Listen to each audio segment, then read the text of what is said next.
Hello, everyone. Welcome to the Planetious Leaders Walk the Talk. I am Rohit Korat, the founder of the Planetious Leaders series, where we celebrate the inspiring individuals who are driving positive change towards a more sustainable future.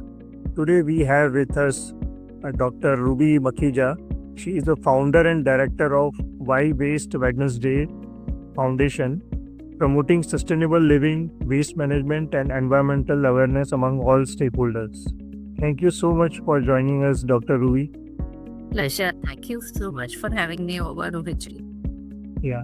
So, can you share the origin story of Why Waste Wednesday Foundation? What specific experiences or observations motivated you to transition from ophthalmology to environmental sustainability? I think this was certainly something which was not planned. That is first thing I'd like to say. I think it was destined to happen, and so it happened. I became the secretary of this small colony, Navjeevan Vihar, about 8 years back, over 8 years back now. And seemingly, I got in touch with the RWA when my car got stolen, interestingly. And, I gave them a couple of inputs, and they said, we have our upcoming elections and we are looking for a secretary. So I had a little time at hand, and I thought it's a good way to contribute to the society, and that's how I entered into it. And fortunately, unfortunately, or as destiny may have it, that was the year when solid waste management guidelines had come in. So as I said, it was meant to be. And so we used to have our meetings with the area deputy commissioner, MCD officers and all. Awesome.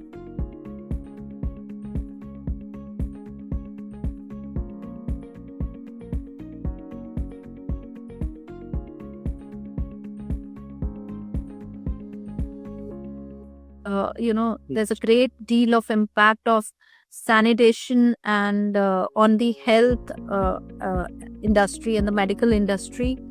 And I think that was what kind of, I would say, convinced me to kind of pick this up on priority. You can't separate sanitation from waste management. So both go hand in hand. And I think I was totally convinced because we've been to various countries abroad, and we keep seeing, and when you come back to your own country, there's nothing which our country lacks. There's so much of talent. The economy is growing like anything. It's now one of the, I think, largest growing, one amongst the largest growing economy in the world. And we have everything that it takes to make a great nation. But for a little, I would say cleanliness, if we could take that up on priority. So I always was convinced for this, and I got a bigger platform now to work as around cleanliness, sanitation, waste management, more than an individual level. And I think I took it up on priority. There were not many people who were into waste management then, as we see now, and sustainability. But yes, so I mean, we studied some of the global models, and some which existed in India, one which existed in Delhi.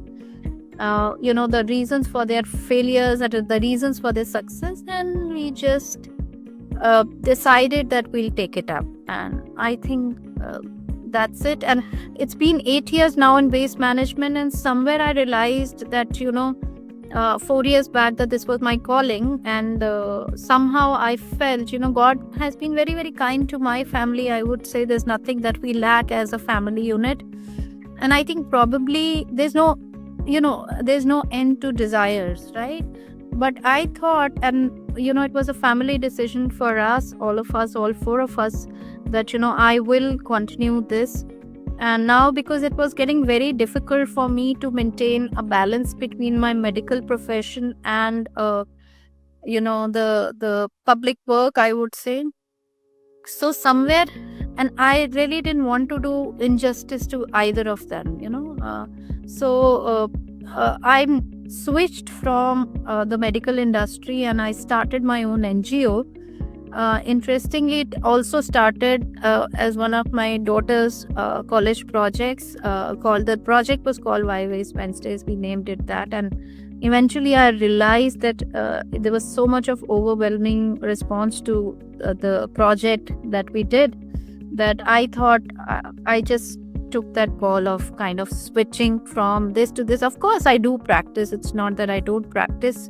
I do practice. I do online consultations, and I also by appointments I see patients, but it's not a kind of a full-time thing now for me, and I've full-time now switched to the waste management and sustainability.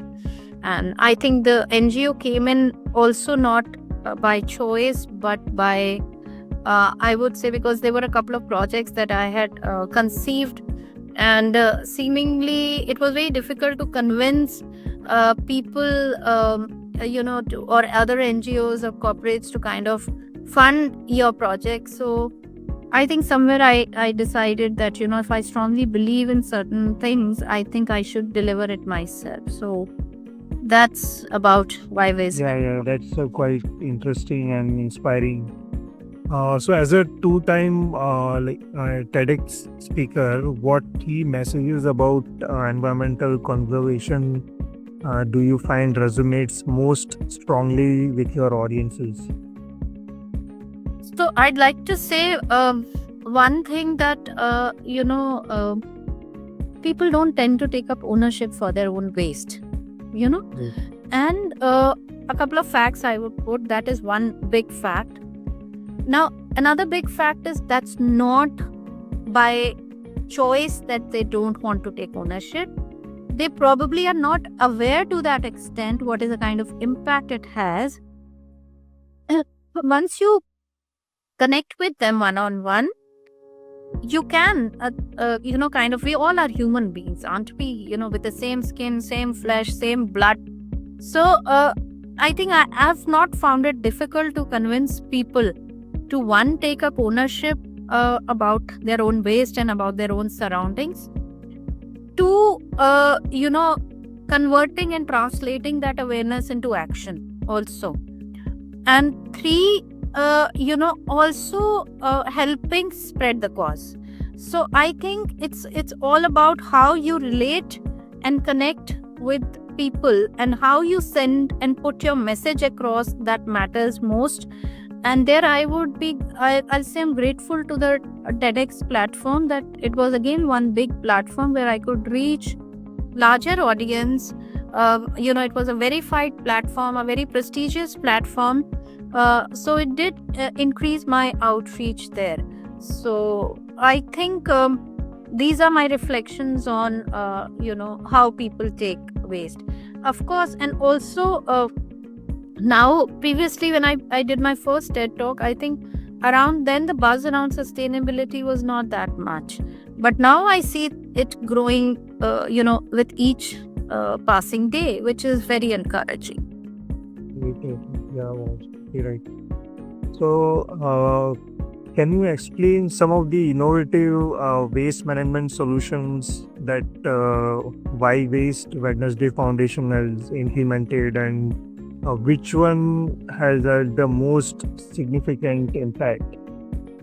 Yeah, sure. So innovation is something which is inherent to Why Waste Wednesdays. Yeah. And I take innovation not as any technical term. I take innovation as a problem solving means. So I don't take innovation in the literal technical term sense. We think innovation at Why Waste Wednesdays as something which solves problems. The minute you come across a problem, if you're able to think out of the box and solve it, I call that as innovation, or I call that as disruptive innovation, as you call it. So you need to understand the problem first and study the problem deeply, considering all factors rather than giving it a superficial look. And if you're able to do that, I think in today's time, with the technology growing, people getting tech savvy, there's so much of influence of technology on each and every field that you will not find it difficult to integrate technology with the solution, right? So I would say one of the biggest and our flagship project here was Project Vikalp, where we studied the problem of why people are not able to switch off the plastic bags and adopt an eco-friendly cloth or a jute bag. And we realized that, as I said, there are bans, there are mandates, we all understand that. But at the end of the day, there's something more to it. Yeah, if the bans are not helping, why aren't the bans helping is you need to understand that. So we did a 40 days survey in one of the wholesale, fruit and vegetable market. And that was an eye-opener survey. I was there personally on each of those 40 days, whether it was monsoon time and, there were days it was pouring, but still we used to show up there. And we realized that people have, and being a wholesale market, it had the regular same weekly consumers coming to the market every week, week or twice a week or whatever. So you'll end up bumping into the same set of people. So eventually we reached to a point where they would see me from a distance and they would turn around, oh God, we forgot to get a bag again. Again, she's there, she'll ask us the same question, why haven't you got the bag? So it was so genuine, I would say that, people are coming from their office, they were not carrying a bag, there was no bag available in the market. I have 3 or 4 bags at home, but I forget carrying it. I'm buying stuff worth rupees only 20, and why should I carry a bag? So don't you think these are all very, very genuine? Not that people hate eco-friendly or cloth bag. It's just a habit of not carrying a bag which needed to change. So I said, wow, let's sit down and reflect now.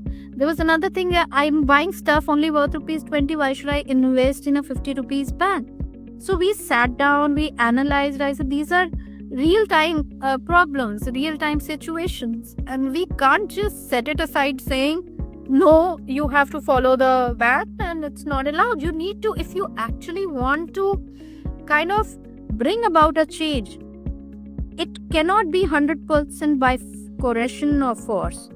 I think somewhere you need to bring in solutions first. And if the solutions are not adopted and the solutions are foolproof and still not adopted, then you can bring in the corrective action.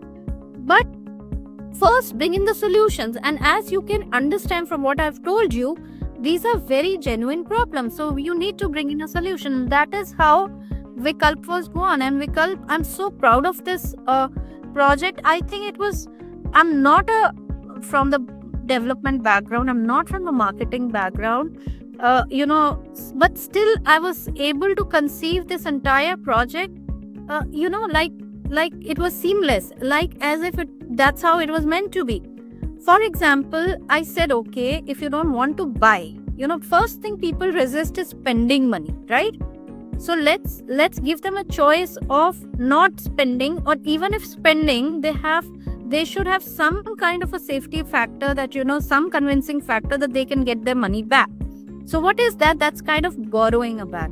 Now, 2, yes, the bags are not available in the market. We did try in that particular market. We placed self-help group women. We gave them the fabrics, go stitch, come and sit in the market and sell your bags, and so that it could bring a little livelihood to them.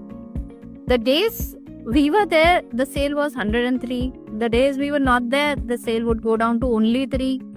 So you see, you understand. So for women coming and sitting and selling, and that was a market where MCD did provide us a stall. But what if you have to set up your own separate cloth bag booth? It's not viable because you don't know how many people are going to buy that bag. Plus you're investing in the cost of land, manpower. So that adds on to the cost of the bag. So the bag which is worth rupees 15 rupees or 20 rupees goes up to X, 15, 20, 80, 100 rupees. And then people would again resist even more.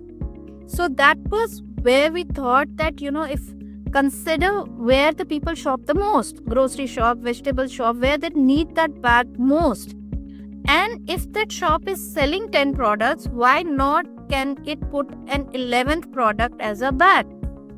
So there MCD was quite supportive, and we did not ask for an upfront payment from these shops, and we just initially we gave them a kitty of somewhere between 10 to 50 bags depending on the size of the shop, free of cost to them, telling them you are not supposed to give it free of cost to the consumers.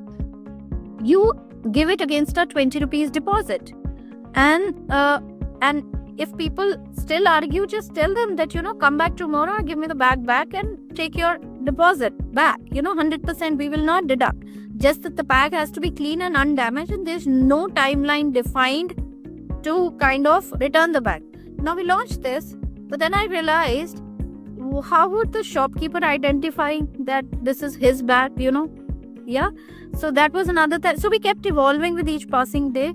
We also realized, I did study in detail what are the, when you study marketing and consumerism as from the consumer point of view, you understand what is it that the consumer likes. The consumer also likes flexibility. Suppose I'm coming to Green Park Market tomorrow and, today and tomorrow I'm going to Greater Kailash.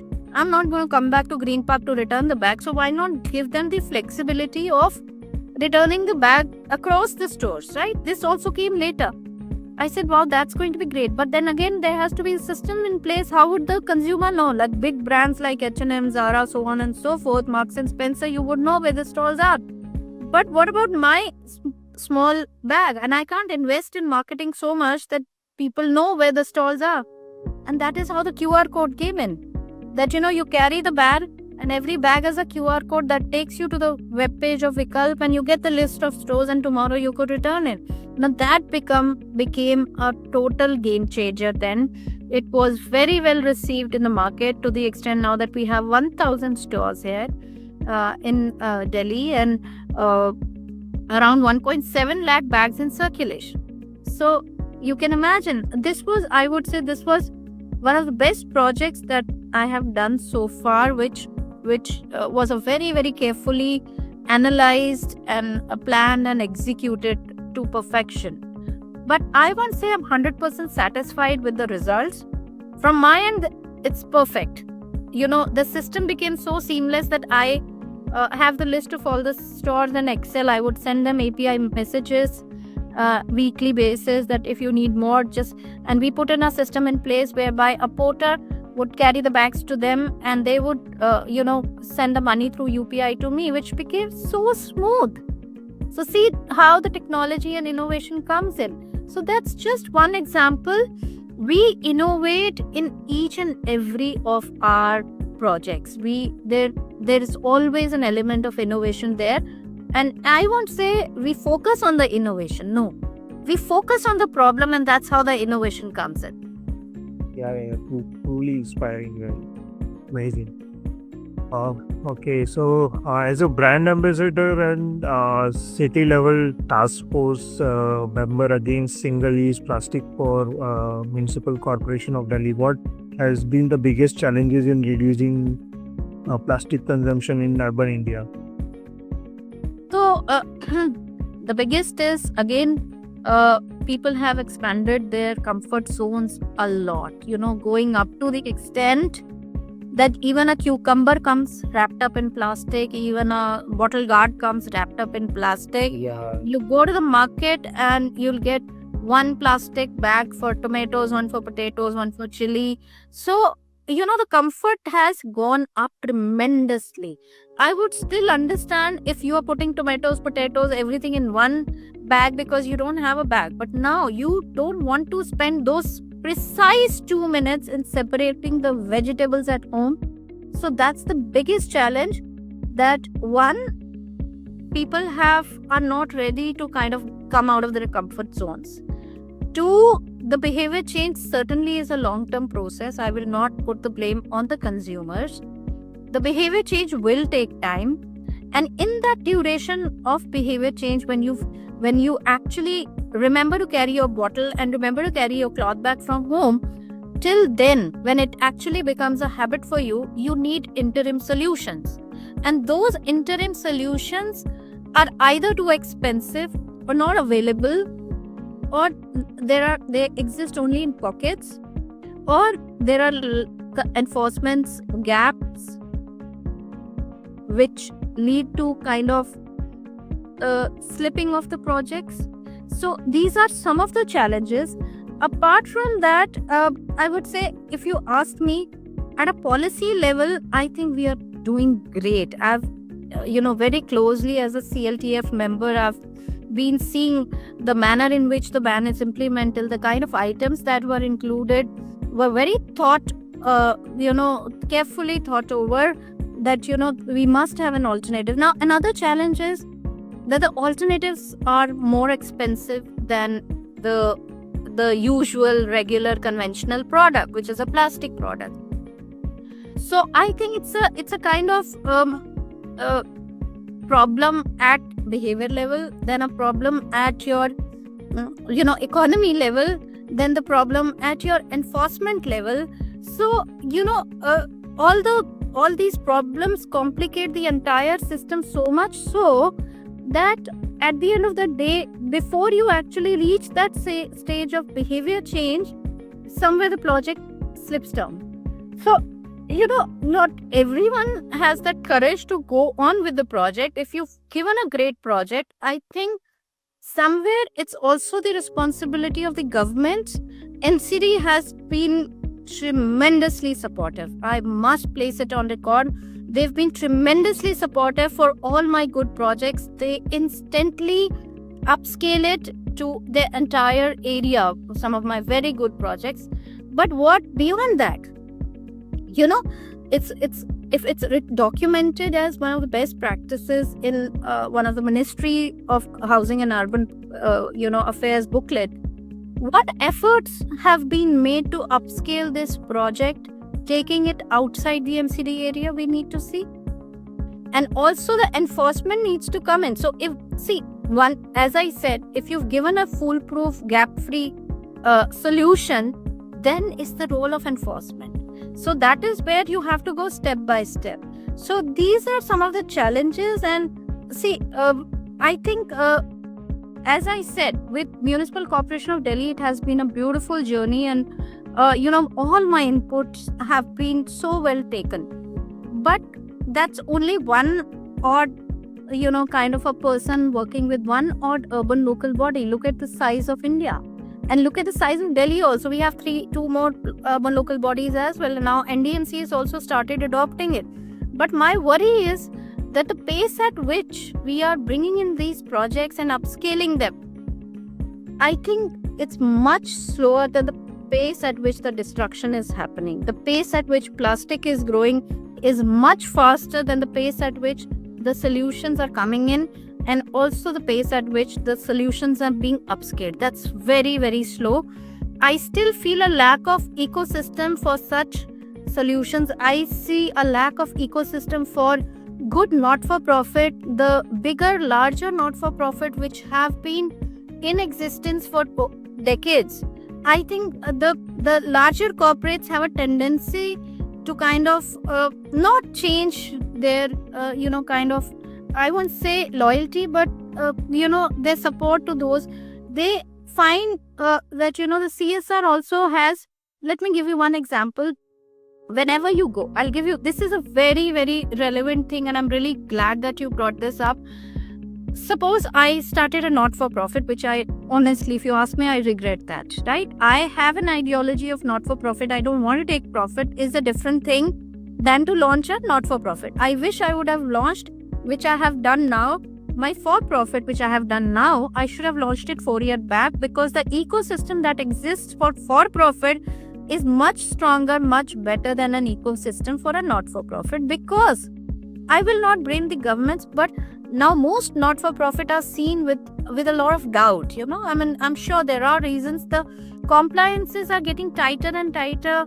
The mentorships, the incubations are much lesser for not-for-profit as compared to for-profit.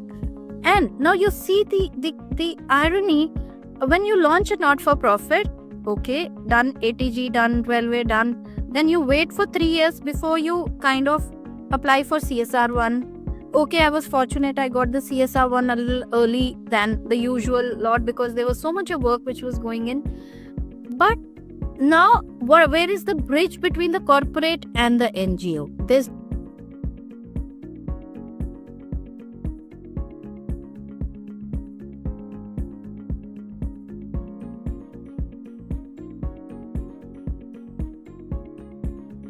support is given to such NGOs, who are working at the grassroots level, irrespective of the fact if they are 2 years old or 3 year old. Identify if they have the compliances, create an ecosystem to connect, to provide funding support, identify them. Also, don't go in, the corporates have a tendency to go in with a certain set of, and then, at the end of 3 years, you're asked, oh, okay, what is the kind of work that you've done? You're applied for CSR. When you don't have the funds, how would you do the work? You tell me, right? I mean, not everyone would have a large heart and a kind of financial background or a family background to kind of shell out money or bootstrap the NGO. Right, people would bootstrap their for-profit, but NGO bootstrapping an NGO is a different game altogether. So now here the challenge is, you spend 3 years waiting for CSR1, and the minute you apply for CSR1, you are asked, what have you done in the last 3 years? And you've not done anything because you don't have funds. And then starts another story. What is your turnover? Now, tell me, if I'm not getting the CSR support, how will I increase my turnover? And the bigger and the larger corporates and the CSR companies there who have all the money, they are hesitant to give projects to smaller NGOs with a smaller kind of a turnover. How will we grow big if we don't get the funds? It's a simple question. And I can see I'm bootstrapped already. I'm shelling out money from my own pocket.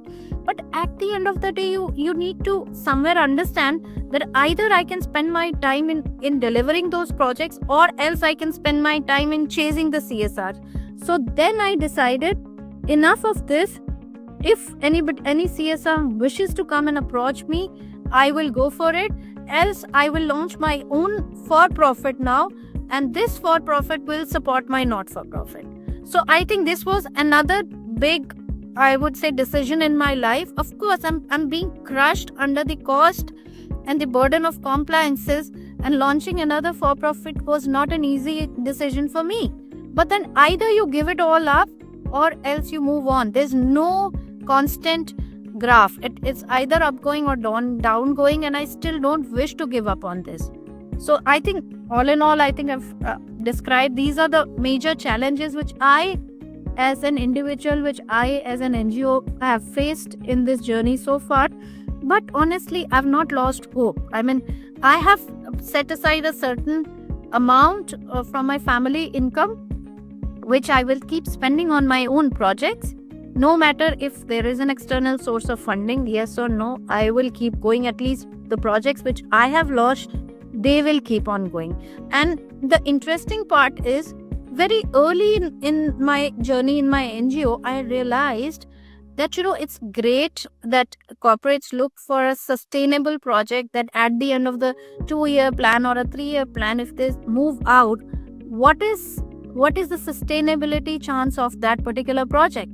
And my experience has taught me to make my own projects sustainable to 90% right from day one. So I would consider this, as a hidden opportunity for me to learn how to make sustainable projects, right? Because I do not have an external source of funding.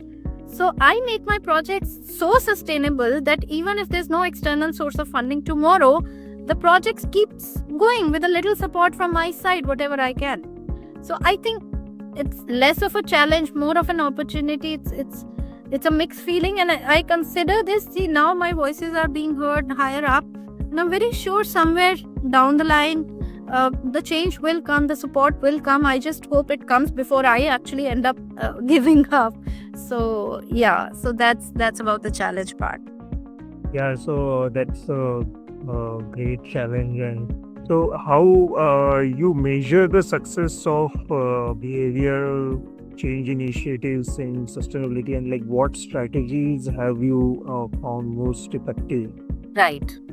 So one thing, Rohit, is that, again, very early I realized that any impact, if not quantified, becomes very difficult for you to assess the progress of that particular project.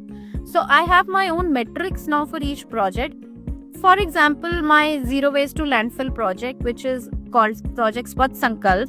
Now, this particular project, we do a baseline survey where we assess the baseline percentage of either it is a household, if it's an office, how many people, how many households, how many units are actually segregating. That's the baseline thing. And when we bring in our intervention, at the end of the intervention, what is the level of segregation that we've achieved? So that's one metrics. Now once we convert that into a composting, 100% in-house composting kind of an intervention, there it is very clear. You see, assess the kind of volumes of waste which is coming and the volumes of waste which are leaving that particular office. So that's very easy to kind of assess. And also now, like for my example, if you see my website, you'll find a game there, a segregation game. So now I'm also trying to quantify how many people play that game. So how many people attend our events? How many people are we able to engage? We have, how many institutes have we worked so far? How many students have we engaged in each institute? So we maintain our Excel sheets, we maintain the data very, very carefully to an extent where we can actually do that. It shouldn't be impractical also. So I think that is what has the kind of criteria for assessing how successful our projects are. And strategies, if you ask me, are thinking out of the box. Why? So if I start a boring lecture on waste management, nobody's going to be receptive for it. You have to first engage with your audience, engage with your target people. How you engage? So how you engage with a senior citizen is going to be very different from how you engage with a school student. It's going to be very different with how you're going to engage with women, how you're going to engage with an office people, how you're going to engage with the religious institutions. So you need to get the pulse of your target audience right. You have to hit them here. You have to see what their priorities are and how you can link up their priorities with your waste management is something which you need to understand and build upon. And that's what is very different about Why Waste Wednesdays, because each one of our intervention is very, very customized to our audience. It's going to be a different intervention for school students, for college students, for senior citizens, for office goers, for housewives. We tweak it. The basic programs remain the same, but we tweak it according to our target audience, and we pay a lot of attention to them. Because at the end of the day, intervention is not about just holding a banner and taking pictures. If you're not able to translate your intervention into impact, I think it's a total waste of time and resources. So, for me, everything is about a measurable impact. So unless and until there is a measurable impact, I don't even, put it up on social media. I avoid doing that. Since you share about the intervention, we would like to know how your foundation has successfully collaborated with businesses with respect to intervention to implement sustainable practices. So let me define business for you. So for me, business would be any corporate, any profit-making agency would fall under the business category. So there, we've collaborated beautifully with some of the good for-profits. Like, for example, we engage malls, where malls support us. Select City Walk, DLF both have supported us. In our smaller project, we've collaborated recently, about 2-3 months back, with Attero, India's largest for-profit for e-waste recycling. That's a beautiful association. Probably one of my best partnership is with Attero, how they support us and how we support them achieve their goals. So that's a beautiful relationship. We've reached out to corporates. We do a lot of awareness sessions and talks with corporates. We did one with Nestle, we did with Concentrix, 2 talks with Concentrix. We've done it with Indian Oil, 2 of their major centers we've given talks. So one is the basic part is awareness, which we do with the businesses. Plus we also, when I go personally for a talk, I have my couple of sets of observations. If I do observe something which I can instantly suggest to them, that is something which I do within a jiffy. Plus they are also, some of them are very comfortable with me now. They bring in their kind of issues and problems which they face in their sustainability switch, which I try and solve. Like recently, this was one of the things, like Rescript. Yeah, I forgot to mention, this is a Bangalore based company which is into recycled paper and stationery.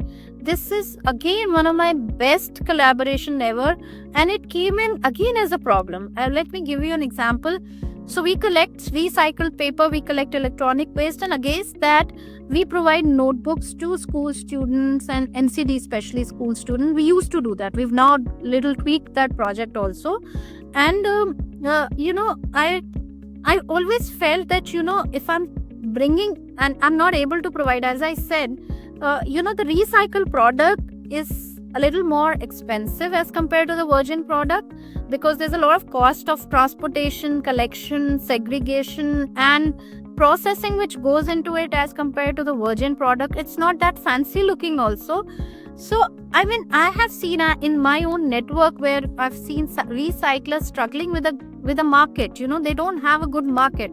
So I always had that thing at heart that, if I'm working in collaboration with this recycler, he's doing a favor to the society. He's picked up this profession as a for-profit, whether for-profit or not for-profit, to enter into recycling. And, as a society, if I have a certain network, I should try and provide market to those people also. So now beautifully I've collaborated with a couple of recyclers where, like for example, today there was an event at Municipal Corporation of Delhi. And there, as mementos, we give the recycled plastic mementos, right? You can. So if you can provide that market to recycled product, it's a beautiful, that again is a business house. These are all for profit. So it's something which is very seamless, very effortless. You just have to have an open mind and you have to prioritize certain things. So relationship, again, with any kind of a business or even for not for profit for that matter, is something which again is very, very effortless. So if I'm invited, for example, the other day I was invited to Faridabad to one of the hospitals, right, to deliver a talk. So they just found me on LinkedIn the way you did, right? And they wrote to me on LinkedIn, they took my number and we exchanged, and they said, we wish to invite you. I said, yeah, why not? So I'm pretty open to kind of reaching out to people who are keen to kind of bring about a change. Maybe they are stuck somewhere where they are finding it difficult or they don't have a direction. I'm very happy to provide that. So that's about my relationship with businesses or with any entity, whether it is for profit, not for profit, organization, office, or an individual. If you reach out to me with a genuine interest to do something in this field, I'm all open. I think I'm one person with some of the videos which have received almost close to 6-7 million views. If you see the comment section, if they have addressed any issues, I am the first one to respond there. So so I think that's about my relationship, not just with businesses, but also with individuals, also with any entity who wishes to work in the sustainability field. Yeah, like amazing work that you are doing. It really inspired by your in the way that you are working. So as a chairman of local committee against harassment at the workplace, like how do you see the connection between environmental sustainability and social equity issues? So one, I would say that women are most vulnerable to kind of environmental issues. They're the first one to be hit.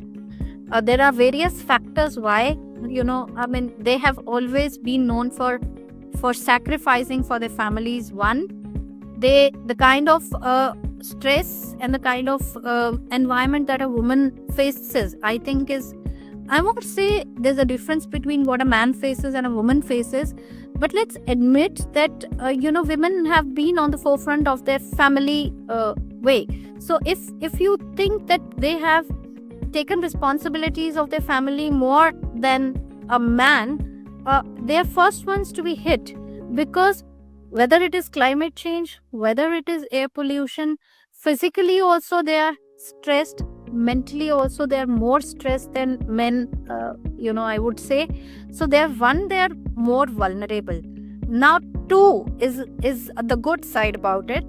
So women have been multitaskers. You can imagine, they're handling office also, they're handling home also. And let me tell you, handling a home is almost like a business. It's more than a business. It takes a lot to manage your house affairs. So there, I would say, the kind of talent and the kind of set of skills these women have, I think those are the set of skills which we can utilize to bring about a huge change in the sustainability sector. For example, if a woman has 2 hours, which I do as my project Vikalp, I told you self-help group ladies were involved.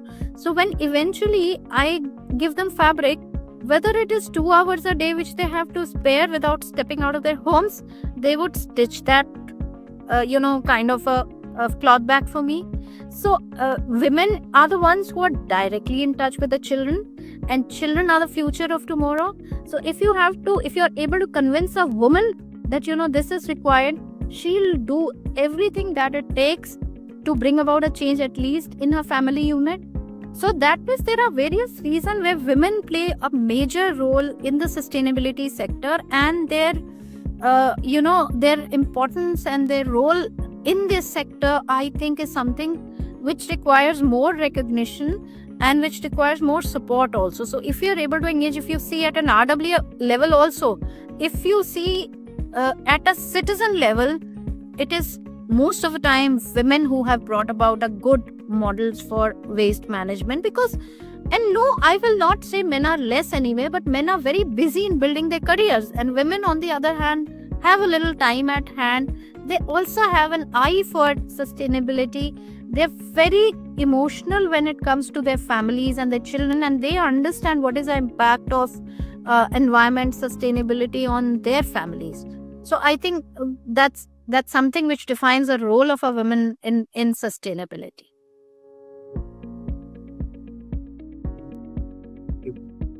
What technological innovations in waste management or sustainable living are you most excited about, and like how is your company incorporating them?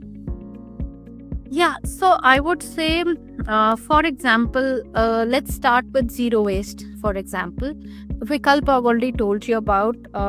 Technology is making things very easy for us. One, technology is bridging all the gaps here. It is helping shrink the globe, bringing people together, bringing in a lot of global models. Also, we are able to kind of understand and connect with people who are running those global models. Like 3 days back, there was a panel discussion at World Circular Economy Forum, which I participated. It was so interesting to know the global perspective. Now, hadn't it been for your virtual connect, we wouldn't have been able to connect. So that's one part of it. Technology comes at every step.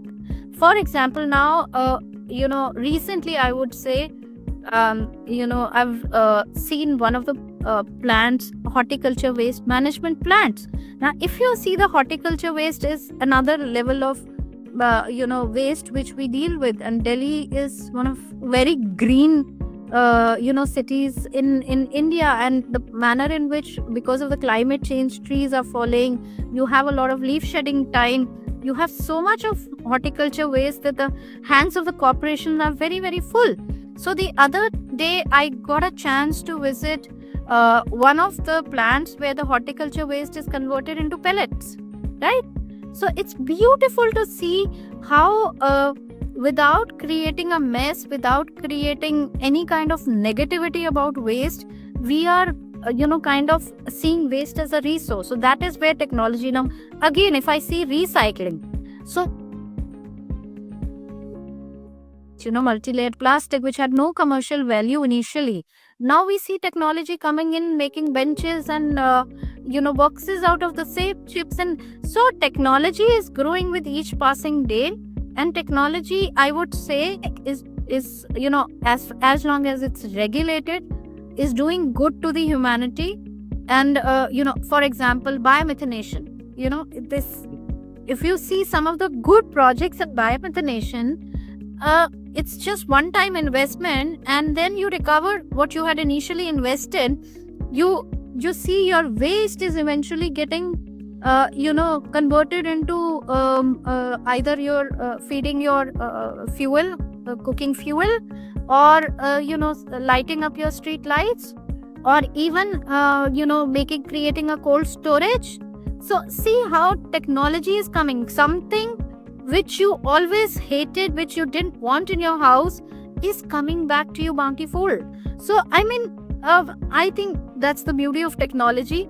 And I am very open. Rather, I look for technology, which I did in Rescript case also. I was looking for recycled paper, and when I got them, I did compare a lot of other products also, which were recycled in the paper sector. But their product was amazing, and they spent 2.5 years in doing R&D on that product, and they've come out with a very beautiful product. So see where technology is coming handy. And this is a set of 2 young boys who have decided that they will do something for this environment and also make it a profitable business out of it. So isn't it beautiful how technology is changing? And without cutting trees, saving 50% water, 77% energy, and 37% carbon emission, you use paper in a guilt-free manner. What more do you want? Right? So that's the beauty of technology. Wow.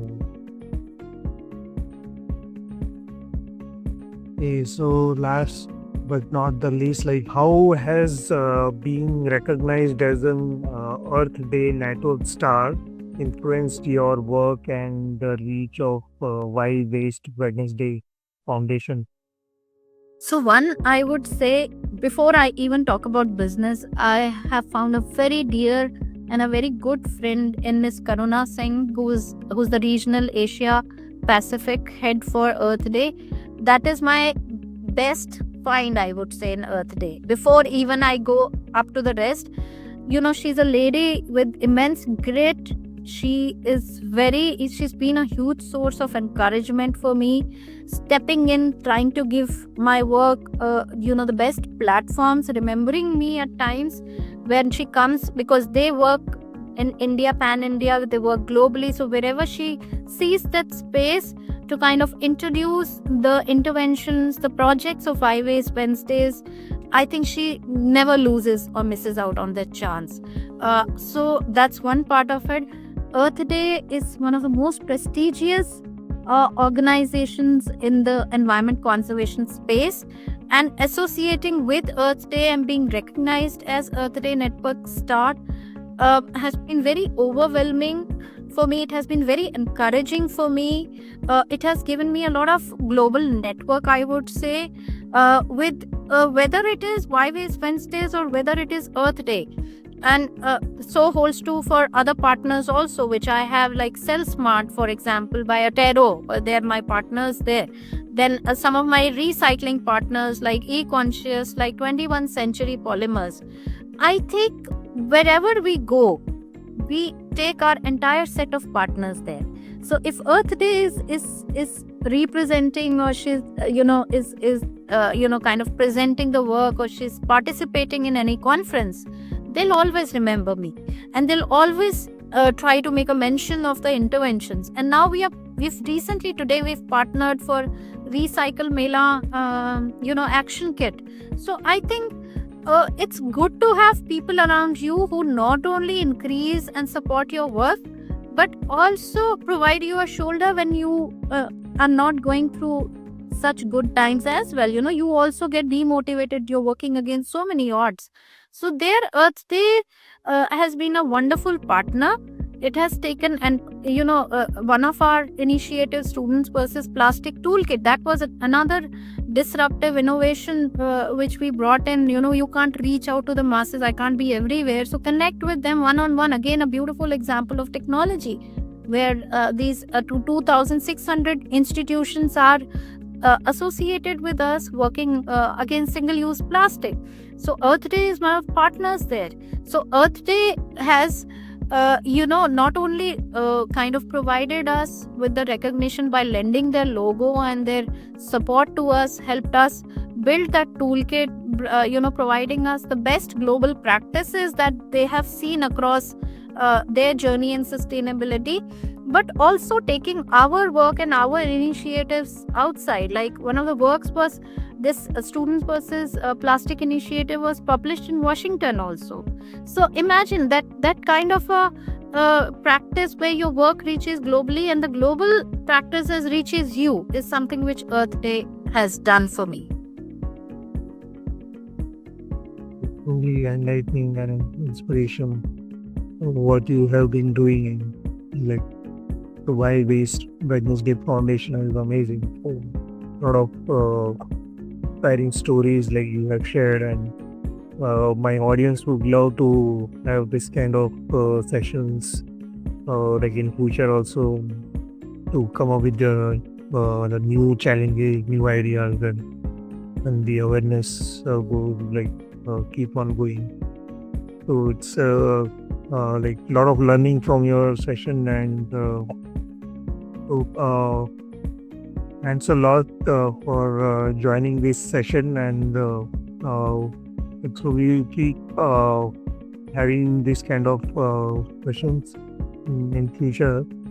And what I will do is like once we edit the whole part, and then I will share it with you, and after that, like you can go through that. And if you want to edit like any part, or like it seems like we need to remove that, and we will do that. Else we will publish it online. Sure. Thank you so much for having me over, Rohitji. It really means a lot. I love to talk about these initiatives because, this is my baby, and this has not only beautifully transformed, my neighborhood, but it has beautifully evolved me also as a human being. I have personally undergone a lot of changes in my own personality after I've entered into this space. It has made me more passionate, it has made me more compassionate, it has made me more strong. Perseverance is something which I've learned, persistence is something which I've learned. So I think it's been a beautiful journey, and I'd love to talk about it. And thank you so much for considering us for the podcast, and we wish you all the very best. And I'm always there if there's any other clarification you'd like. I'm always available. Thank you, and thank you for adjusting to the time also, because I know, that's how my time. Thank you. Yeah, that's fine. So we started this Planetious Leaders series like last year, and it's just 1 year. Like we had a first session on May 18th, and yeah. Exactly. So first Yeah. anniversary. That's Yeah. So- And yeah, so we are into sustainable like branding and marketing. We do a lot of campaigns, and like we do this kind of awareness sessions. right. So it's an ongoing daily activity we do. Like, so we love this work, and we want to have the changes like in the environment, can get for the society. Yeah. That's truly amazing, because I think the world really needs more of this. That's all I can say. We really need to bring it up on our priority list, and that is where you all come in. You all are one of the biggest stakeholders who can, kind of make our voices heard, or make it reach to the masses. And I'm very sure with every step, I can see a positive change. So thank you so much for doing this, because I also know, I understand, I've been in this for a very long time. Just keep the efforts going, and I really appreciate your spending time on sustainability and environment conservation. Thank you. Thanks a lot. Thank you. Thank you. Thanks.